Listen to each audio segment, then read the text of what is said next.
नमस्कार दोस्तों, पाथफाइंडर पर आप सभी का स्वागत है। दोस्तों, आज के सेशन में हम बात करने वाले हैं तालिबान में लगाए गए महिलाओं पर एक और प्रतिबंध की, जिसमें महिलाओं को बाहर कर दिया गया है from working in the NGOs. अब महिलाएं एनजीओज में काम नहीं कर पाएंगी। एग्जैक्टली ये फरमान क्यों जारी किया गया और उसका क्या प्रभाव होने वाला है अफगानिस्तान पर, इन सभी चीजों के बारे में आज के सेशन में हम बात करने वाले हैं। चलिए शुरुआत करते हैं न्यूज से। तो शनिवार को, सैटरडे 24 दिसंबर को अफगान गवर्नमेंट ने अनाउंस किया, वो बार कर रही है, यानी मना कर रही है, प्रतिबंधित कर रही है महिलाओं को कि वो लोकल या इंटरनेशनल जो भी ह्यूमैनिटेरियन ऑर्गेनाइजेशंस हैं, एनजीओज हैं, उसमें काम नहीं कर सकती हैं। अब महिलाएं काम नहीं कर पाएंगी।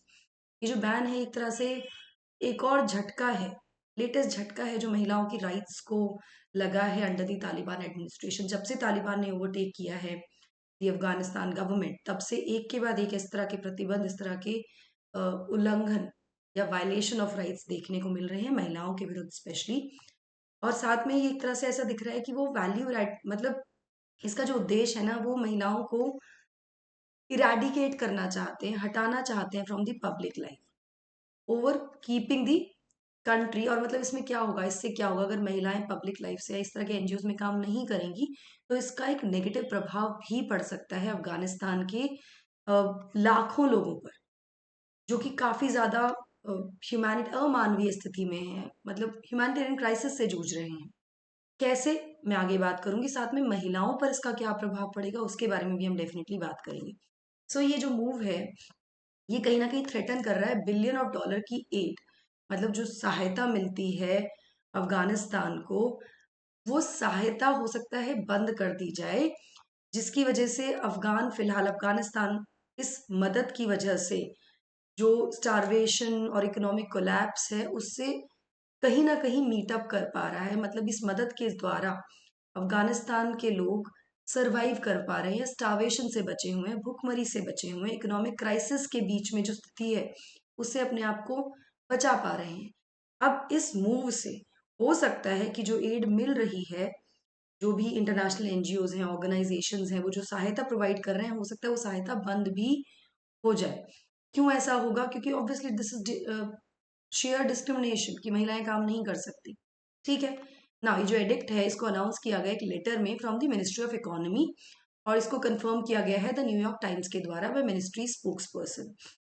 मिनिस्ट्री के स्पोक्स पर्सन ने बताया, वॉर्न भी किया है कि मिनिस्ट्री रिवोक कर देगी ऑपरेटिंग लाइसेंस ऐसी किसी भी ऑर्गेनाइजेशन का जो इसको कंप्लाई नहीं करेंगे, यानी कि जिनके यहाँ पर महिलाएं फिर भी काम करती रहेंगी डिस्पाइट द एडिक्ट। ठीक है। Now it was unclear whether the ban would apply to UN's aid agencies. अब ये फिलहाल क्लियर नहीं है कि जो बैन लगाया गया कि यूएन की एड एजेंसीज पर लगाया गया है, या फिर जो भी महिला एजेंसीज हैं, या only Afghan nationals working in the aid organisations. मतलब अभी ये क्लैरिटी नहीं है कि ये यूएन एड एजेंसीज पर लगाया गया है, सभी महिलाओं पर लगाया गया है जो भी इन एजेंसीज में काम कर रही हैं, ऑर्गेनाइजेशंस में काम कर रही हैं, या फिर केवल अफगान नेशनल महिलाएं जो हैं, जो अफगानी महिलाएं हैं, उन पर ये बैन लगा है। ये अभी तक कोई क्लैरिटी नहीं मिली है। चलिए इसके बारे में और ज्यादा बात करते हैं, बट बिफोर मूविंग फॉरवर्ड, आप मुझे फॉलो कर सकते हैं दोनों टेलीग्राम चैनल्स पर दोस्तों। For all my class update schedules and PDFs, Unacademy app पर भी आप मुझे फॉलो कर सकते हैं मेरी सभी special classes and plus courses के लिए। एनरोल करने के लिए आपको सिर्फ मेरा कोड यूज करना है, एनडी लाइव 10। नाउ एनजीओ जो है वो अफगानिस्तान की लाइफ लाइन की तरह काम कर रहे हैं पिछले जो भी स्थिति बनी है पिछले 1-1.5 साल में, उस समय पर। नाउ वेस्टर्न बैक गवर्नमेंट थी, वो कोलैप्स हो गई पिछले साल, और जो इकोनॉमी है वो प्रैक्टिकली ओवरनाइट क्रैश हुई है, मतलब बिल्कुल ध्वस्त हो गई।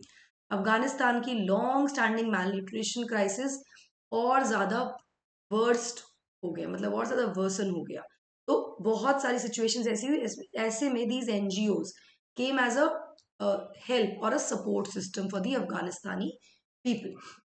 पूरे देश में millions of Afghan they lost their jobs, economic crisis की वजह से फूड प्राइसेस इस तरह से बढ़ गए कि एक आम आदमी, एक आम फैमिली ब्रीच ही नहीं, उसकी रीच से बाहर, उसकी पहुंच से बाहर चले गए। और साथ साथ बच्चे मैल न्यूट्रिशन क्लिनिक में भरते जा रहे हैं क्योंकि पोषण नहीं मिल रहा है। स्थिति बहुत ज्यादा बद से बदतर होती जा रही है।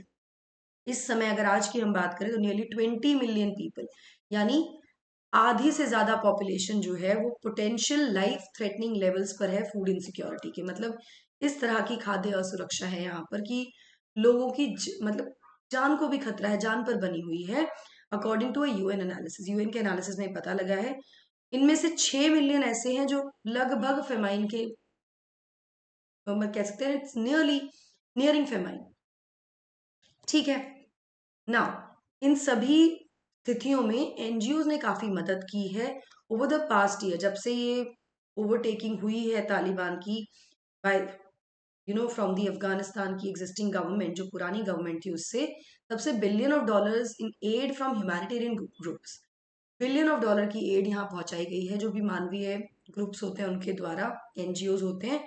और इससे कहीं ना कहीं देश को बचाया गया है, अफगानिस्तान को बचाया गया है from the brink of mass starvation. Mass starvation मतलब भूखमरी की स्थिति ना आ जाए, और इसमें प्रोवाइड किए गए हैं food to millions of families, खाना पहुंचाया गया है जो अदरवाइज भूखे मर रहे थे, and life saving medical care पहुंचाई गई है मिलियंस को, million of malnutrition children, जो भी बच्चे हैं जिनको पूरा पोषण नहीं मिलता उनको लाइफ सेविंग मेडिकल केयर भी इन एनजीओ के द्वारा पहुंचाई गई है। तो एक तरह से लाइफ सेविंग है एनजीओ अफगानिस्तान के लिए आज की स्थिति में। और ऐसे में अगर महिलाओं को बाहर कर दिया जाएगा, महिलाओं का काम करना बैन कर दिया जाएगा, तो उसका क्या प्रभाव पड़ेगा? देखो सीधी सी चीज है, अगर महिलाओं को बैन किया जाएगा तो ये एक बहुत बड़ा झटका होगा अफगानिस्तान के एड इकोसिस्टम को। जो उसको एड मिल रही है, जो भी अंतर्राष्ट्रीय ऑर्गेनाइजेशन से एड आती है, उसको ही झटका लग सकता है, क्योंकि बहुत सारी जो ह्यूमैनिटेरियन एड ऑर्गेनाइजेशंस हैं वो इस तरह के जो फीमेल स्टाफ है उसको एक रेड लाइन मान रही है तालिबान गवर्नेंस में, जिससे कि ये जो ऑर्गेनाइजेशंस हैं ये अपने ऑपरेशंस को बंद भी कर सकती हैं through out the country, because जो भी डोनर्स हैं, डिसीजन मेकर्स हैं, वो इसको एक ओपन डिस्क्रिमिनेशन मान रहे हैं महिलाओं के विरोध in their rank according to aid workers, ऐसा माना गया है। नाउ अगर ऑपरेशन इफेक्टिवली क्लोज हो गए, अगर इस तरह के एनजीओ ने काम करना बंद कर दिया बिकॉज डिस्क्रिमिनेशन हो रहा है महिलाओं के काम करने को लेकर, तो ये अफगानिस्तान के एड इकोसिस्टम को इफेक्टिवली डिस्ट्रॉय करेगा, रूइन कर देगा, जो कि एक लाइफ लाइन की तरह काम कर रहा है। For the record 28.3 million Afghan, इतने लोग डिपेंडेंट हैं इसकी इस एड पे, और 2/3 ऑफ द पॉपुलेशन। और इस 2/3 जनसंख्या को आवश्यकता पड़ेगी किसी ना किसी फॉर्म में ह्यूमैनिटेरियन असिस्टेंस की in the next years also, ऐसा जो भी एड वर्कर्स हैं उनका मानना है। तो मतलब स्थिति बद से बदतर हो सकती है और ज्यादा भयानक स्थिति हो जाएगी। जो ग्रुप्स हैं जो जो अफगानिस्तान में ही रहते हैं, the loss of women humanitarian workers could seriously hinder the delivery of aid also. अब चलिए, कोई ग्रुप्स ऐसे हैं जो अफगानिस्तान में रहकर काम करते हैं। अब अफगानिस्तान में अंडर द तालिबान रूल महिला को रिस्ट्रिक्ट कर दिया गया है कि वो अपनी फैमिली के जो मेल है केवल उससे इंटरेक्ट करेगी। अगर कोई महिला है जिसको कोई आवश्यकता है, तो क्योंकि इन एनजीओ में, इन ऑर्गेनाइजेशन में केवल मेल स्टाफ होगा, तो महिला तक वो एड पहुंचेगी ही नहीं, वो नहीं ले पाएगी एड। जैसे फूड पार्सल्स हैं या मेडिकल केयर है from the male aid workers, तो ये भी एक समस्या यहाँ पर आ सकती है। कुछ इंटरनेशनल एड ग्रुप्स ने डिस्कस किया है कि इमीडिएटली सस्पेंड कर दिया जाएगा उनके ऑपरेशंस को in the country until further notice, जब तक ये क्लैरिफाई नहीं होता है। तो ये ज्यादा और खराब हो सकती है यहाँ पर स्थिति। तालिबान का परसिस्टेंट अटैक है विमेन राइट्स पर, इसके बारे में मैंने आपको बताया कि ये edict just less than a week after आया है, जब अफगान की गवर्नमेंट ने बार कर दिया है महिलाओं को from attending private and public universities की, वो प्राइवेट और पब्लिक यूनिवर्सिटीज अटेंड नहीं कर सकती, जो कि लाखों बच्चियों की जो उम्मीद है शिक्षा प्राप्त करने की उसको खत्म कर रहा है, उसको क्रश कर रहा है। मार्च में नई गवर्नमेंट ने ये भी कहा कि वो मतलब इसको एक तरह से रिनेज कर दिया on the promise to allow girls to attend public high school. ठीक है। Now the move further signal that the Taliban leadership has cast aside any intent to moderate. कोई इसमें मॉडरेशन नहीं है, कुछ नहीं है, और वो डिटरमाइंड है, मतलब वो पूरी तरह से इस चीज को लेकर सीरियस है कि वो रीइंस्टीट्यूट करेंगे वो जो हार्ड लाइन रूल है ना ग्रुप का, जो ग्रुप ने मेंटेन किया है जब पहली बार अफगानिस्तान को ओवरटेक किया गया था 1990 के दशक में, पहला स्ट्रेच ऑफ जब भी पावर में आए थे, उस समय का रूल जो था तालिबानी रूल, उसी को आगे बढ़ाया जाएगा, ऐसा इनका मानना है। दोनों अनाउंस में एक तरह से बहुत ही लो अंडरस्कोर करते हैं कि कैसे आइडियोलॉजिकल हार्ड लाइनर्स हैं with in the Taliban movement, जिसमें इनके सुप्रीम लीडर शेख हबिया Haibatullah Akhundzada, I am sorry if I am pronouncing it wrong, I hope this is the right pronunciation.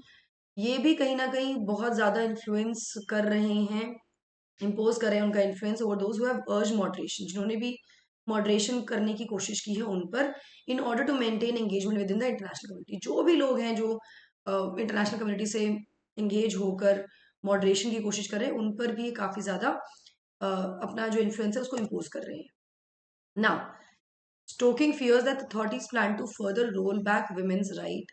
ये डर है कि भाई हो सकता है कि और ज़्यादा वुमेन राइट्स को रोल बैक किया जाएगा। जो भी सिक्योरिटी फोर्सेज हैं कैपिटल में, काबुल में, इस वीक उनकी एक मीटिंग हुई स्कूल प्रिंसिपल्स के साथ, टीचर्स के साथ, एडमिनिस्ट्रेटर्स के साथ, जो भी प्राइवेट एजुकेशन सेंटर्स के हैं, और उनको इंस्ट्रक्ट किया गया है कि वो शट डाउन कर दें अपने विंटर कोर्सेज जो भी बच्चियों के लिए थे, जिसमें प्राइमरी स्कूल के जो बच्चे हैं उनके लिए भी कोर्सेज को बंद करने की बात की गई है, और जो भी फीमेल टीचर्स हैं उनको वापस स्कूल भेजने की बात कर दी गई है। ऐसा 6 एजुकेशन प्रोफेशनल्स ने कहा है काबुल के 5 डिस्ट्रिक्ट में से। तो मतलब बिल्कुल कन्फाइन करने की कोशिश की जा रही है यहाँ पे लड़कियों को, महिलाओं को। जब इस मीटिंग के बारे में पूछा गया तो स्पोक्स पर्सन जो है मिनिस्ट्री ऑफ एजुकेशन की, उन्होंने डिनाई किया अदर रिपोर्ट्स जो गवर्नमेंट ने had officially band girls from attending primary school. उनको डिनाई कर दिया कि ऐसी कोई रिपोर्ट्स नहीं है, लेकिन जो मीटिंग्स हैं उससे कहीं ना कहीं डर बढ़ रहा है कि अफगान की गवर्नमेंट आने वाले समय में और ज़्यादा रिस्ट्रिक्ट करने वाली है बच्चियों की एजुकेशन को फ्रॉम द नेक्स्ट ईयर। तो ये खतरा बढ़ता जा रहा है। तो एक तरफ काम नहीं करने दिया जा रहा है जिससे ह्यूमैनिटेरियन एड को खतरा है, दूसरी तरफ एक हफ्ते पहले ही एजुकेशन में कि प्राइवेट और पब्लिक यूनिवर्सिटीज में पढ़ नहीं सकती हैं बच्चियां, ये हुआ। और तीसरा एक बहुत इंपॉर्टेंट चीज ये है कि काफी बड़ा एक झटका है विमेन ब्रेड विनर्स पर, जो अपने घर की इकलौती ब्रेड अर्नर्स हैं, उनको भी एक झटका, जब उनका काम छिन जाएगा, उनको मना कर दिया जाएगा कि वो काम नहीं कर सकती हैं। साथ में अगर उनको लिया जाए जो बैन है विमेन में इन हायर एजुकेशन, और जो सैटरडे का बैन लगाया गया एम्प्लॉयमेंट में एनजीओज में, एक हार्ट ब्रेकिंग ब्लो है बहुत ही, वैसा झटका है ये महिलाओं के, पूरी देश की महिलाओं, अफगानिस्तान की महिलाओं पर, क्योंकि उनमें से बहुत सारी ऐसी हैं जिन्होंने इस पूरे अपनी काम करने के लिए अपना एक तरह से एक रास्ता बनाया पब्लिक रोल के लिए अपने लिए इन दी अफगान सोसाइटी। जब तालिबान का रजीम पहली बार टॉपल हुआ था 2001 में, उसके बाद से लंबा समय लगा महिलाओं को पब्लिक लाइफ में आने में, और ऐसे में फिर से बैन लगना तो एक बहुत ही बड़ा झटका है महिलाओं की राइट्स पर और महिलाओं के पब्लिक प्लेस में आने पर। जो उनका स्ट्रगल था उसको पूरी को ये खत्म कर देता है। बहुत सारी महिलाएं जो हैं जो काम कर रही हैं इन एड ग्रुप्स, उनकी जॉब्स एक टेस्टामेंट है to that 2 decade long fight, कि किस तरह से उन्होंने अपनी राइट्स के लिए लड़कर अपने अधिकारों को प्राप्त किया, फिर से उनके अधिकार छीने जा रहे हैं। और साथ साथ ना केवल इतना कि उनके अधिकारों तक की बात सीमित नहीं है, बात ये भी है कि बहुत सारी ऐसी महिलाएं जिनकी इकोनॉमीज जो है, उनकी लाइफ लाइन है उनकी फैमिलीज के लिए, वो एक ब्रेड अर्नर्स है फैमिली की। तो इस तरह की सिचुएशन में ये पूरी की पूरी फैमिलीज को भी रियोन करेगा विद वाइड स्प्रेड जॉबलेसनेस, काम ही नहीं, बेरोजगारी के चलते। तो आपको क्या लगता है, आप मुझे ज़रूर बताइएगा। यूएन का रिस्पॉन्स हम यहाँ देख लेते हैं। तो यूएन के जो नेशनल यूएन के office for coordination of humanitarian affairs, उन्होंने कहा है कि यूएन इसके बारे में एक मीटिंग करेगा विद तालिबान लीडरशिप, एक क्लैरिटी लाने के लिए कि एग्जैक्टली एडिक्ट आया क्यों है, और इस तरह का कोई भी ऑर्डर जो है वो कहीं ना कहीं सीधे सीधे वायलेट करता है। अगर ऐसा हुआ है तो ये सीधे सीधे वायलेट कर रहा है फंडामेंटल राइट्स को महिलाओं की, और साथ साथ ये ह्यूमैनिटेरियन प्रिंसिपल्स का भी ब्रीच है, ऐसा स्टेटमेंट में कहा गया है। Latest decision will further hurt those most vulnerable, मतलब ये जो भी सबसे ज्यादा वल्नरेबल ग्रुप है, specially the women and the girls, ये सबसे ज्यादा उनको प्रभावित करने वाला है। Do comment in the comment section कि आपको क्या लगता है कि किस हद तक महिलाओं की राइट्स को दबाया जा सकता है in any community. Please do comment in the comment section. चलिए, before we move forward guys, Unacademy subscription लेने के लिए आप मुझे मेरा कोड यूज कर सकते हैं NDLive10 टू एनरोल।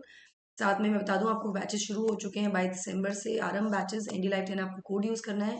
CSAT के बैचेस हैं, NDLive10 कोड यूज करके एनरोल कर सकते हैं आप इस बैच में भी। EMI का ऑप्शन भी अवेलेबल है with 0% interest.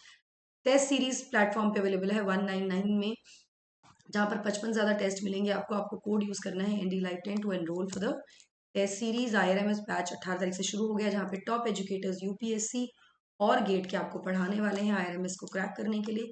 Interview guidance program is also live, जहाँ पे फ्री इंटरव्यू गाइडेंस मिल रही है आपको। So that is it from my side. I hope you like the session. Do not forget to like, share, and subscribe to the channel. Also hit the bell icon so that you get notifications about our latest. Thank you so much. God bless.